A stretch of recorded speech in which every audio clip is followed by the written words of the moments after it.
Hi friends, ഇന്ന് നമ്മൾ ചെയ്യാൻ പോകുന്നത് home made Nutella. Nutellയ്ക്ക് ആവശ്യമായിട്ടുള്ള ഇൻഗ്രീഡിയൻസ് 1 കപ്പ് hazelnut. ഇത് സ്കിൻ റിമൂവ് ചെയ്തിട്ടുള്ള hazelnut ആണ്. സ്കിന്നോടുള്ള hazelnut ആണെങ്കിൽ ഒരു 5 മിനിറ്റോ 6 മിനിറ്റോ ഓവനിൽ ഒന്ന് വെച്ച് ചൂടാക്കിയിട്ട് അതിന്റെ സ്കിൻ എടുത്താൽ മതി. പിന്നെ 6 ടേബിൾ സ്പൂൺ ഓയിൽ, ഏത് ഫ്ലേവർലെസ് ഓയിൽ വേണമെങ്കിലും യൂസ് ചെയ്യാം, അല്ലെങ്കിൽ hazelnut ഓയിൽ യൂസ് ചെയ്യാം. ഇവിടെ ഞാൻ സൺഫ്ലവർ ഓയിലാണ് യൂസ് ചെയ്യുന്നത്. 1.5 ടീസ്പൂൺ വാനില എസൻസ്, പിന്നെ വന്നിട്ട് 1/2 കപ്പ് പൊടിച്ച പഞ്ചസാര, അതിൻ്റെ കൂടെ 1/4 ടീസ്പൂൺ ഉപ്പ് ഇട്ടിട്ടുണ്ട്, 1/4 cup cocoa powder, dark cocoa പൗഡറാണ്, 1 ടേബിൾ സ്പൂൺ മിൽക്ക് പൗഡർ. ആദ്യമായിട്ട് നമുക്ക് ഈ ഹേസൽനട്ട് ഒന്ന് റോസ്റ്റ് ചെയ്തെടുക്കാം.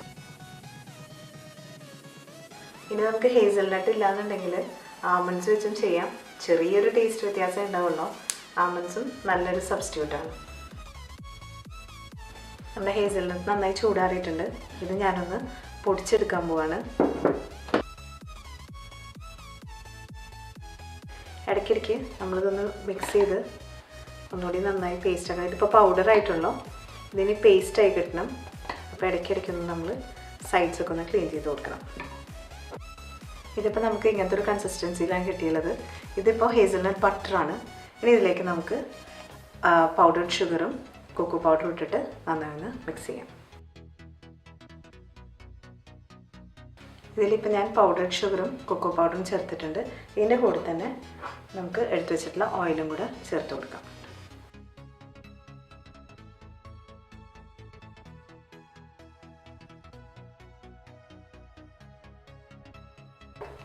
സൈഡ്സൊക്കെ ഒന്ന് ക്ലീൻ ചെയ്ത് കൊടുക്കാം.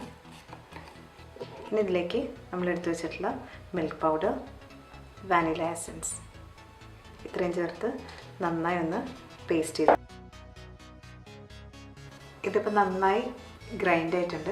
പക്ഷേ ഈ കൺസിസ്റ്റൻസി കുറച്ച് തിക്കായതുകൊണ്ട് ഞാനിതിലേക്ക് 1 ടേബിൾ സ്പൂണും കൂടി ഓയിൽ ഒഴിച്ച് കൊടുക്കുകയാണ്.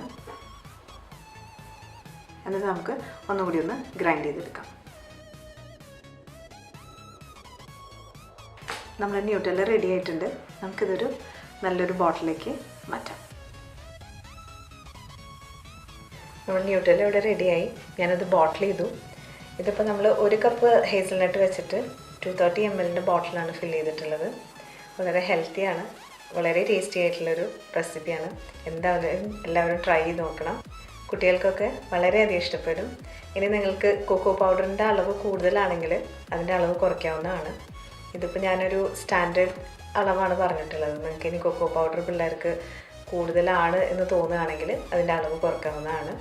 അതുപോലെ തന്നെ മധുരവും നിങ്ങളുടെ അനുസരിച്ച് കൂട്ടാവുന്നതാണ്. എല്ലാവരും ട്രൈ ചെയ്യുമെന്ന് പ്രതീക്ഷിക്കുന്നു. നിങ്ങളെ കമൻറ്റുകൾ അറിയിക്കണം. അടുത്തൊരു നല്ല റെസിപ്പിയായിട്ട് വരുന്നവരെ ബൈ.